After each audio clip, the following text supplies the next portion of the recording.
Hey guys, this is Preeti. Welcome back to my channel. Guys, आज हम बात करने वाले हैं फ्लावर्स इन द एटिक की sequel petals on the wind के बारे में। ये फिल्म 2014 में रिलीज हुई थी और प्रीक्वल की तरह ये फिल्म भी वीसी एंड्रूज के नॉवेल पर बेस्ड है। This film is directed by Karen Moncrieff. IMDb पर इस फिल्म को रेटिंग मिला है 6.1 आउट ऑफ 10 और 89% गूगल यूजर ने इसे लाइक किया है। दोस्तों, ये कहानी शुरू होती है लास्ट फिल्म से एग्जैक्टली 10 साल बाद। हम एक फ्यूनरल में फिर से उन्हीं 3 सिबलिंग से मिलते हैं जो अभी ऑफ कोर्स बड़े हो चुके हैं और कैथी के माध्यम से हमें पता चलता है पिछले कुछ सालों से उनके साथ क्या हो रहा है। 10 साल पहले उस दिन फॉक्सवर्थ हॉल से भागकर क्रिस और कैथी कैरी को लेकर ट्रेन पे तो चढ़ गए थे, मगर उनके पास जाने की कोई जगह नहीं थी। उन्होंने मन बना लिया था कि वो लोग फ्लोरिडा जाएंगे, मगर उसके बाद वो सोचने का वक्त तक उन्हें नहीं मिला। एज द रिजल्ट वो लोग फ्लोरिडा के बस स्टॉप पे घंटों तक खड़े रहे, होपलेसली, हेल्पलेसली। क्रिस के पास सिर्फ $30 था। वो बस सोच ही रहा था आगे क्या करे। ठीक तभी उनसे बात करने आती है एक लेडी। उनका नाम था हैनी। जब उन्हें पता चलता है ये लोग अनाथ है, इनके पास जाने की कोई जगह नहीं, तो वो अपने बॉस से कांटेक्ट करती है। उनका नाम है मिस्टर शेफील्ड। वो एक विडोवर है। परिवार में उनका कोई नहीं, लेकिन एक बहुत बड़ा दिल जरूर है। कैथी और क्रिस से सब कुछ जानकर मिस्टर शेफील्ड ने उसी वक्त उन्हें अपना लिया। उन्हें अच्छी परवरिश दी, उनका अच्छे स्कूल्स में एडमिशन करवाया, बिल्कुल एक पिता की तरह उनका ख्याल रखा एंड मोस्ट इम्पोर्टेंटली उन्हें अपना सरनेम दिया, जिससे डॉलन गैंगर सिबलिंग्स को इस समाज में एक नई आइडेंटिटी मिली। आज उसी महान इंसान की फ्यूनरल चल रही है। उन्होंने जाते वक्त भी अपना सब कुछ इनके लिए छोड़ गए, जिससे इन्हें कभी कोई प्रॉब्लम नहीं हो। अभी इन तीनों के पास सब कुछ है, पैसा, प्रॉपर्टी, सम्मान, दे आर रिच अगेन। मगर अभी भी ये तीनों अपने माँ को मिस करते रहते हैं। कैथी उन्हें कई बार कॉल करने की भी कोशिश की है, मगर कोरिन तो इनके एग्जिस्टेंस से ही डिनाई करती है। वो अपने हस्बैंड बार्ट, फैंसी पार्टीज और ट्रेंडी ड्रेस ज्वेलरीज को लेकर ही बिजी है। कैथी कभी समझ ही नहीं पाई, एक अनजान व्यक्ति अगर उन्हें अपना सकता है, उनसे इतना प्यार कर सकता है, तो उनकी माँ क्यों नहीं। ये गिल्टी फीलिंग्स शायद कोरिन के दिल में भी है, इसीलिए ही तो उसे अभी भी डिप्रेशन की दवाई लेनी पड़ती है, सबके अनजाने में। लेकिन कुछ भी हो जाए, वो अपने अतीत का सामना नहीं करेगी, ये वो ठान चुकी है, क्योंकि उसमें हिम्मत ही नहीं बची। उसके इस मेंटालिटी के लिए कहीं ना कहीं उसकी माँ भी जिम्मेदार है, मिसेस ओलिविया फॉक्सवर्थ, जिसने उसे मजबूर किया था अपने बच्चों को एटिक में डालने के लिए। उनके एक्सेसिव रिलीजियस स्टुपिडिटी के वजह से ही कोरिन अपने बच्चों को पाप के निशान मानने लगी थी, शैतान के बच्चे मानने लगी थी। उस क्रिप्टिक बिहेवियर की सजा ओलिविया को अभी मिल रही है। वह भी फॉक्सवर्थ हॉल में, जो अभी एक खंडर बन चुका है, वहाँ अकेले सड़ रही है। उसका अपना कोई नहीं, उसकी अपनी बेटी तक उससे नफरत करती है। वो बार बार अपनी बेटी को जरूर याद दिलाती रहती है कि वो नरक में जाने वाली है, लेकिन वो खुद ये भूल जाती है कि उनका भी परमानेंट एड्रेस वही होने वाला है। दूसरी तरफ हम कैथी, क्रिस और कैरी को देखते हैं लाइफ में आगे बढ़ते हुए। कैथी एक बैले डांसर है, जो हमेशा से ही उसका पैशन था। क्रिस एक फाइनल ईयर मेडिकल स्टूडेंट है, पढ़ाई में काफी अच्छा है और अपने टीचर्स का फेवरेट भी। नेक्स्ट आती है कैरी। वो कैरोलिना की one of the best schools में पढ़ती है, बहुत अच्छा गाना गाती है, इन फ्यूचर वो एक सिंगर बनना चाहती है। वो लोग अपने अपने तरीके से पूरी कोशिश कर रहे हैं अपने पास्ट को भुलाकर मूव ऑन करने की, मगर शायद वो पाप जो उनके खून में दौड़ रहा है, उससे आजाद होना इतना आसान भी नहीं। क्रिस और कैथी दोनों ही अभी तक उस अनहेल्दी रिलेशनशिप को कंटिन्यू कर रहे हैं, मगर साथ में ये भी वो लोग जानते हैं कि ये ठीक नहीं। उन्हें इससे बाहर निकलना ही होगा, एक नॉर्मल लाइफ लीड करना होगा उन्हें, नहीं तो वो भी अपनी पेरेंट्स की जैसे ही बन जाएंगे। एक रात वो लोग इसी बारे में बात कर रहे थे और इसी कन्वर्सेशन के चलते हमें पता चलता है 10 साल पहले उस एटिक में उन दोनों में जो रिश्ता कायम हुआ था, उससे कैथी प्रेग्नेंट हो पड़ी थी, मगर उसका मिसकैरेज हो गया। भले ही डॉक्टर्स का मानना था वो एटिक में बिताए गए 2 साल तक अच्छा खाना ना मिलने की वजह से हुआ, मगर कैथी मन ही मन जानती थी ये उनका पाप था। वो इसे और कंटिन्यू करना नहीं चाहती थी। उसके डांस क्लास में एक जूलियन नाम का लड़का है, जो न्यूयॉर्क के एक फेमस बैले ग्रुप में लीड डांसर है। उसने कैथी को प्रपोज किया है और ये भी कहा है कि वो उसे भी लीड रोल दिला सकता है। कैथी डिसाइड करती है कि वो जूलियन के साथ न्यूयॉर्क जाकर सेटल करेगी। ऐसे वो क्रिस से दूर भी रह पाएगी और उसका करियर भी सेट हो जाएगा। इस बात पे क्रिस तो बिल्कुल राजी नहीं होता क्योंकि वो कैथी से प्यार करता है। कैथी भी करती है मगर उनके पास और कोई ऑप्शन भी तो नहीं। नेक्स्ट डे ही कैथी जूलियन के साथ निकल पड़ती है। उसे उसका डांस ग्रुप तो बहुत पसंद आता है, लेकिन बस कुछ ही दिनों के अंदर कैथी को जूलियन का डार्क साइड भी दिखने लगता है। जूलियन एक ओवर पोजेसिव, जेलस और अब्यूसिव बॉयफ्रेंड है जो बात न मानने पर कैथी को मारता है, नीचा दिखाता है सबके सामने और फोर्सफुली उससे इंटीमेट भी होता है। वो खुद हजारों लड़कियों से फ्लर्ट करता फिरता है, लेकिन सिर्फ एक दिन कैथी को एक दूसरे लड़के से बात करते देख उसे इतना जलन हुआ कि डांस करते वक्त उसने इंटेंशनली उसे गिरा दिया, जिससे कैथी का पैर टूट गया और साथ में उसका लीड डांसर बनने का सपना भी। दूसरी तरफ हम देखते हैं कैथी के जाने के बाद क्रिस भी मूव ऑन करने की कोशिश कर रहा है। उसके टीचर की बेटी सैरा उसे पसंद करती है और ये वो जानता है, तो क्रिस भी उसके साथ एक रिलेशनशिप इनिशिएट करता है, लेकिन वो इस बारे में कैथी को नहीं बताता। तो जब जूलियन के बिहेवियर से तंग आकर कैथी घर वापस लौट आती है तो उसे झटका लगता है, ऐसा झटका जिसे वो जूलियन के पास वापस जाने पर मजबूर हो जाती है, क्योंकि उसे पता है उसके रहते क्रिस कभी भी सैरा के साथ खुश नहीं रह पाएगा। जूलियन भी कैथी से माफी मांग लेता है और जो लड़की लीड डांसर बन रही थी उसके शूज में कांच का टुकड़ा रख देता है, जिससे मेन एक्ट के बस कुछ दिन पहले ही कैथी को वो रोल मिल जाता है। फाइनली आती है कैरी। वो छोटी सी कैरी अभी बड़ी हो चुकी थी, हाई स्कूल में पढ़ती है, मगर उसके शरीर में अभी तक कोई ग्रोथ नहीं आया। 2 साल तक उस अंधेरे एटिक में कैद रहने के कारण, प्रॉपर न्यूट्रिशन ना मिलने के कारण आज उसकी ऐसी हालत है। ना उसकी हाइट बढ़ी, ना कॉन्फिडेंस।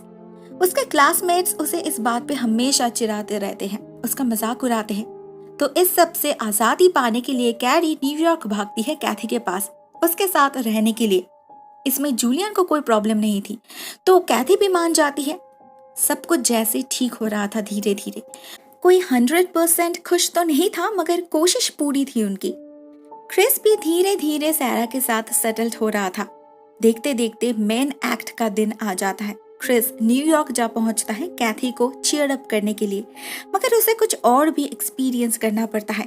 वो ग्रीन रूम में कैरी और जूलियन को इंटीमेट हालत में देख लेता है। प्रोटेस्ट करने पर जूलियन डिनाई करता है और गाड़ी लेकर निकल जाता है। कैथी भी उसके पीछे पीछे भागती है उसे रोकने के लिए, मगर जैसे ही वो जूलियन से कहती है कि वो प्रेग्नेंट है, जूलियन और ज्यादा कंफ्यूज्ड हो जाता है और हड़बड़ी में गाड़ी का एक्सीडेंट कर देता है। कैथी तो बच जाती है, मगर जूलियन गुजर जाता है। नेक्स्ट सीन है 10 महीने बाद का। हमें पता चलता है कैथी का एक बेटा हुआ है, जोड़ी। कैथी उसे लेकर बहुत खुश है और वो अभी अपने सिबलिंग्स के साथ ही रहती है। क्रिस अभी भी सैरा को डेट कर रहा है और कैरी अभी पहले से कई ज्यादा स्मार्ट, कॉन्फिडेंट बन चुकी है। रिसेंटली उससे मुलाकात हुई है एक लोकल मिनिस्टर की, जो एक अच्छा इंसान है। कैरी के फिजिकल अपीयरेंस को लेकर जज नहीं करता उसे, बल्कि उसके इनर ब्यूटी को पहचान लेता है। वो एक दिन कैरी को शादी के लिए प्रपोज करता है। कैरी भी उसे पसंद करती थी, मगर शादी के लिए श्योर नहीं थी। असल में वो अभी तक अपने अतीत को भुला नहीं पाई। ओलिविया की वो बातें कि उनका जन्म एक बहुत बड़ा पाप था, उनके खून में पाप बह रहा है, उसके कान में गूंजती रहती है। उसे कहीं ना कहीं लगता है कि ये सच है, क्योंकि वो कैथी और क्रिस के सीक्रेट के बारे में जानती है। वो लोग जब उस रात बात कर रहे थे तो उसने सुना था, और वो खुद भी तो जूलियन के साथ इंटीमेट हुई थी। ये सब पाप ही तो है। लेकिन कैथी उसे समझाती है कि उन्हें आगे बढ़ना होगा, कैरी को ये शादी कर लेनी चाहिए।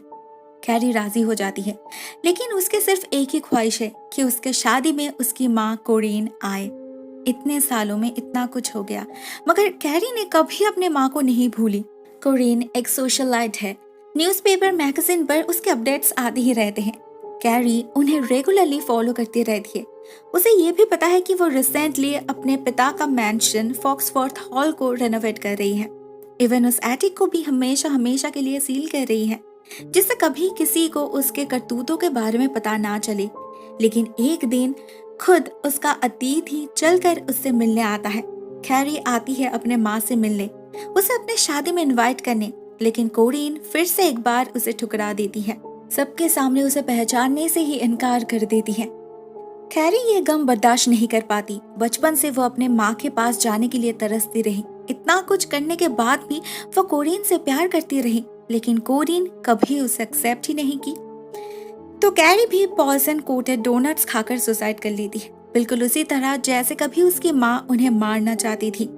कैरी के गुजर जाने के बाद कैथी को डस्टबिन में से बहुत सारे लेटर्स मिलती हैं जो कैरी ने इतने सालों में अपने माँ को भेजी थी, लेकिन हर एक लेटर्स वापस आ गई। कैथी का अपना माँ के प्रति गुस्सा बढ़ता ही जा रहा था। 10 साल पहले उसने ही कोरी का खून किया था और आज उसी के कारण कैरी को सुसाइड करनी पड़ी।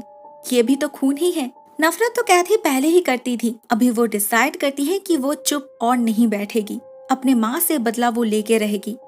अपने प्लान को अंजाम देने के लिए वो जाके मिलती है कोरिन के हस्बैंड बर्ट से।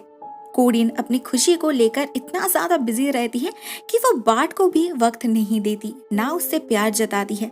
इतने सालों में उनका कोई बच्चा भी नहीं था। कैथी इसी बात का फायदा उठाती है। वो अपनी माँ के हस्बैंड के साथ अफेयर स्टार्ट करती है, मगर उसके इस प्लान से क्रिस सहमत नहीं था, क्योंकि वो जानता था इस बदले के आग में कभी न कभी कैथी को भी जलना पड़ेगा। मगर कैथी नहीं मानती। वो वर्जीनिया शिफ्ट कर जाती है बार्ट के करीब रहने के लिए। तो क्रिस से भी उसका डिस्टेंस बढ़ने लग जाता है। हालत कुछ ऐसी हो जाती है कि वो दोनों बात तक बंद कर चुके थे। इसी बीच सैरा के डैड क्रिस को फोर्स करने लग जाते हैं शादी के लिए। ऑलरेडी 1 साल हो चुका था, तो क्रिस भी फाइनली मान ही जाता है, लेकिन वो फिर से कैथी को इस बारे में अनजान रखता है। वो तो जब सैरा जाती है कैथी से मिलने, तब उसे पता चलता है कि वो दोनों एंगेज्ड है और साल के एंड में उनकी शादी भी हो रही है। कैथी को फिर से एक बार झटका लगता है, लेकिन वो क्रिस के लिए खुश भी थी। देखते देखते कुछ महीने बीत जाते हैं और वो तारीख आ जाता है और कैथी जाती है अपने घर अपने भाई से मिलने। उसे पता चलता है क्रिस अभी भी उससे ही प्यार करता है। कैथी के मन में भी उसके लिए सच्चा प्यार था, तो वो लोग खुद को रोक नहीं पाते, पैशनेटली किस करने लग जाते हैं और ऐसे ही वक्त सैरा उन्हें देख लेती है। ऑब्वियसली क्रिस की शादी टूट जाती है, लेकिन सिर्फ इतना ही नहीं, उनके इस रिलेशनशिप की बात भी फैल जाती है चारों तरफ। उनकी बहुत बदनामी होती है। क्रिस का तो करियर ही बर्बाद हो चुका था। बट सबसे ज्यादा इम्पोर्टेंटली वो लोग ये रियलाइज करते हैं कि वो लोग एक दूसरे के बगैर नहीं जी सकते। तो क्रिस कैथी के साथ कैलिफोर्निया जाकर सेटल करने की बात करता है। वहां उन्हें कोई नहीं पहचानता तो कोई प्रॉब्लम भी नहीं होगी, लेकिन कैथी अपना प्लान छोड़कर जाना नहीं चाहती थी। क्रिस उसे समझाता है कि बार्ट कभी भी कोरिन को नहीं छोड़ेगा, क्योंकि उसके पास ही सारा पैसा है। मगर इसी बीच कैथी रिवील करती है कि वो बार्ट के चाइल्ड से प्रेग्नेंट है। कैथी जानती है बार्ट एक बच्चे के लिए तरस रहा है और इसी बच्चे के जरिए वो उसे कोरिन से छीन सकती है। इस बार झटका क्रिस को लगता है। कैथी उसे समझाती है प्यार तो वो उससे ही करती है, लेकिन अब इतनी दूर आ चुकी है तो इसे खत्म करना ही होगा। फाइनली क्रिस भी उसका साथ देने के लिए मान जाता है। कैथी को बार्ट से पता चल जाता है कि फॉक्सवर्थ हॉल का रेनोवेशन कंप्लीट हो चुका है। बहुत जल्द कोरिन वहां पर एक पार्टी थ्रो करने वाली है, एक न्यू स्टार्टिंग के खुशी में। तो कैथी उसी दिन को सिलेक्ट करती है अपना बदलाव पूरा करने के लिए, अपने प्लान को अंजाम देने के लिए। जब कोरिन उस दिन सबके सामने अपने पति और माँ के साथ टोस्ट कर रही थी, ठीक तभी कैथी वहां पर जाकर पहुंच जाती है, उसी ड्रेस में जो कोरिन ने 10 साल पहले इसी घर में ऐसे ही एक पार्टी में पहनी थी। कैथी सभी गेस्ट्स के सामने रिवील करती है इस घर के डार्क सीक्रेट्स को, उस सील्ड एटिक के सीक्रेट्स को और अपने माँ और दादी के करतूतों के बारे में। सभी गेस्ट्स बिल्कुल हैरान रह जाते हैं। खुद कोरिन भी कुछ देर के लिए स्टंट हो चुकी थी, मगर वो बहुत जल्द खुद को संभाल भी लेती है।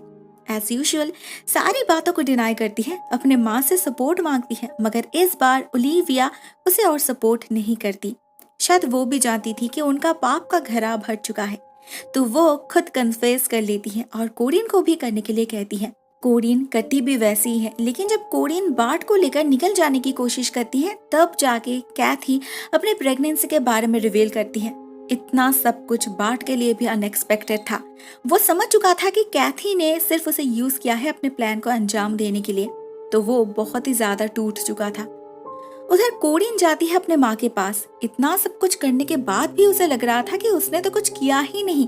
कैथी हमेशा से ही उससे नफरत करती थी, इसीलिए उसे हर्ट करने की कोशिश कर रही है। ओलिविया उसे उसके गलती का एहसास दिलाने के लिए एक प्रेजेंट देती है, उसके बेटे कोरी की स्केलेटन, जो उन्होंने कभी दफनाया ही नहीं। तभी क्रिस कमरे में आता है अपने माँ से मिलने और हमें पता चलता है कि कोरिन अपने आप को बचाने के लिए किस हद तक नीचे गिर सकती है।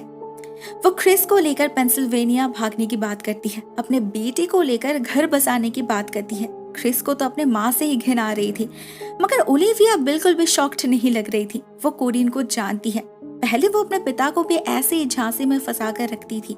यही तो फॉक्सवर्थ ब्लड लाइन का नमूना है। जब क्रिस भी उसे अपनाने से मना कर देता है तो कोरिन पागल हो जाती है और मोमबत्ती से कमरे में आग लगा देती है। पूरे कमरे में आग लग जाती है। क्रिस कोरिन को लेकर तो भाग जाता है, मगर बार्ट ओलिविया को बचाने जाता है, जिससे ओलिविया के साथ उसकी भी जलकर मौत हो जाती है। फाइनली हम पूरे फॉक्सवर्थ हॉल को आग के चपेट में देखते हैं और यहीं से शुरुआत होती है एक नई चैप्टर की।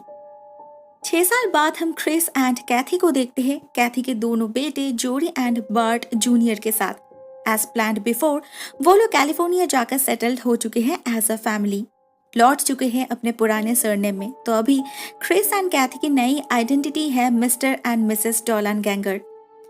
फाइनली हम कोरिन को भी देखते हैं, उसे एक मेंटल इंस्टीट्यूशन में डाला गया है जहां उसकी ट्रीटमेंट चल रही है। अभी ऐसी हालत में तो उन्हें कोई सजा नहीं हो सकती, लेकिन भगवान ने शायद उन्हें अपने तरीके से सजा दे ही दिया। The end. दोस्तों ये पार्ट यहीं पर एंड हो जाती है। मैं बाकी के 2 पार्ट्स भी बहुत जल्द एक्सप्लेन करने वाली हूँ, so stay tuned for that. आज के लिए बस इतना ही दोस्तों। Thank you so much for watching this video. बहुत जल्द मिलते हैं एक और नए वीडियो के साथ, यानी कि अगले पार्ट्स के साथ। तब तक के लिए टेक केयर, टाटा।